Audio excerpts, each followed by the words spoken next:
Good morning, everyone. It is so nice to be here. It's been a while since I've done a story time online. So again, I'm really excited and I hope you guys are too. So again, we're doing story times on Friday outside on the lawn, but sometimes you can't make it. I understand. And sometimes it's raining and then we can't make it. So anyway, we're doing story times online as well as doing them on the lawn. So today I'm going to read a story called Oona by Kelly DiPucchio, and we will be reading the same book Friday on the lawn at the Graves Library. Before I read a story, though, there's something that we usually do together, and it involves a song that we sing at the beginning of story time. I think you guys can remember it. Can you remember it? Okay, I thought you could. So what we're going to need to do is get our hands ready.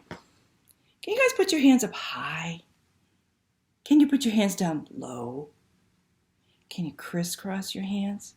Can you crisscross them the other way? Okay, now slowly move your hands over your knees and we're going to sing our song. So here we go. Here we are together, together, together. Here we are together at Graves Library. Not too bad. But guys, we gotta wake up. It's early in the morning. Miss Terri hasn't enough coffee. We're gonna do it fast. So get those hands ready, wiggle them around, and now we're gonna do the song fast. 1, 2, 3.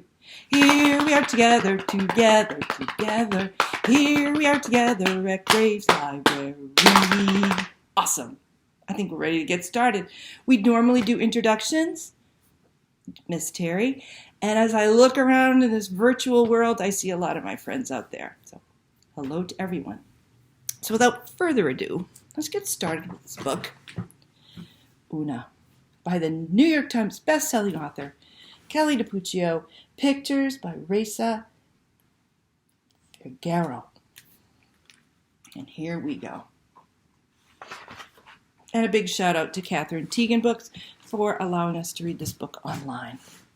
So here we go.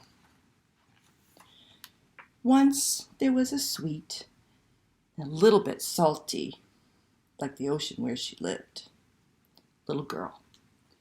She was also brave and curious, like most treasure hunters. When Oona was just a baby, no bigger than a scallop, she chased a pearl into the mouth of a whale.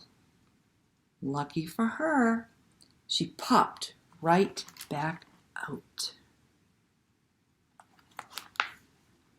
As the years passed, Oona found bigger treasure and even bigger trouble. It's a good thing she has Otto. I wonder who Otto is. Oona rescued Otto from an oyster net when he was just a pup, and she taught him tricks like sit, roll over, walrus. That's so cute. And her favorite pufferfish. Check out pufferfish.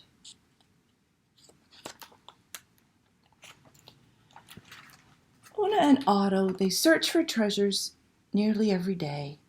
They uncovered keys and coins and buttons and bottles, and sometimes they even found lost gold. And sometimes lost glasses.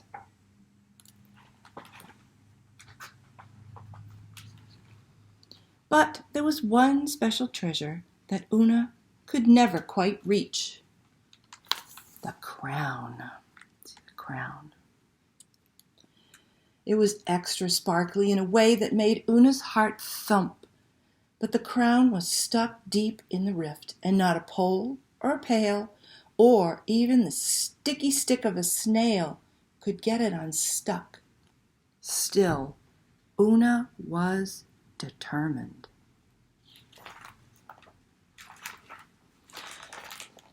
Her next plan was a good one. She knocked the crowd loose.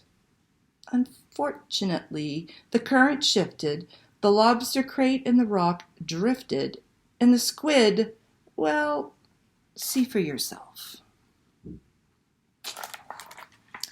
It's hard to say who was more surprised when the water cleared. Oona? Or what is that, you guys? What is that? That is a shark. Who's more surprised, you guys? Oona or the shark? Whew. Well, her third plan most definitely would have worked if the crabs hadn't been so crabby and the waves hadn't been so watery. And if that long ship plank hadn't bumped her head hard before the greedy rift gobbled it up too. So close. Poor Oona. This was getting personal. She shouted into the pit, "You can keep your dumb crown. I quit." Generally speaking, mermaids are not quitters. But at this point, one could hardly blame her.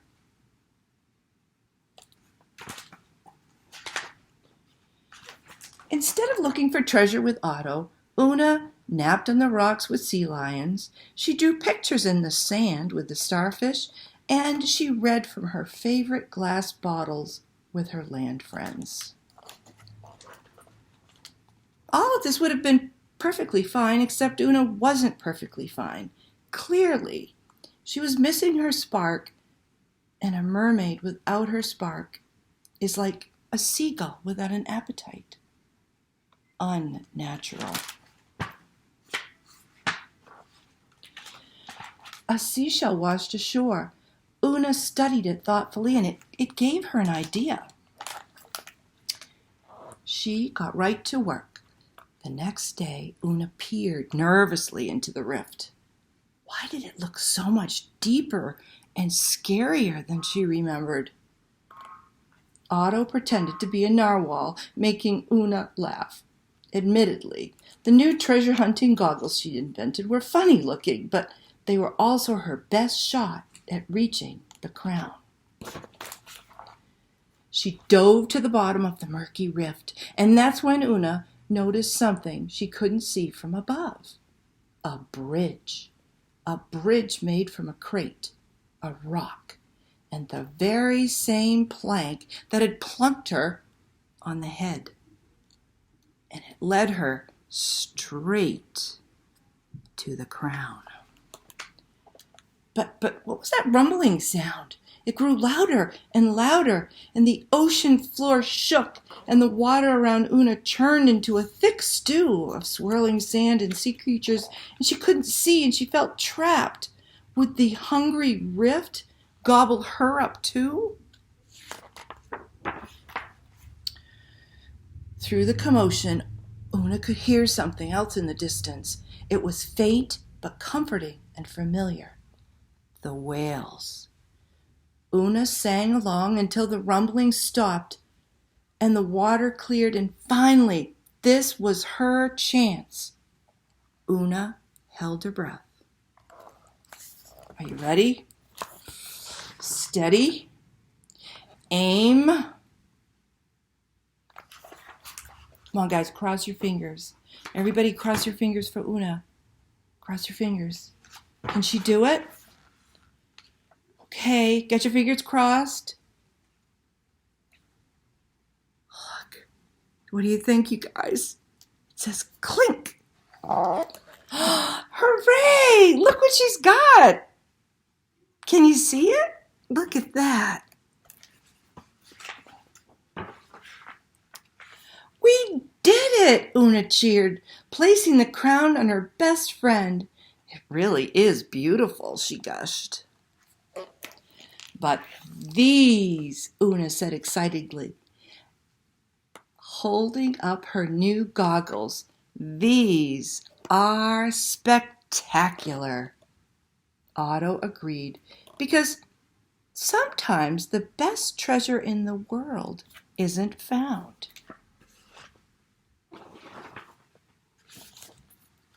it's made. Awesome. Isn't that a great story?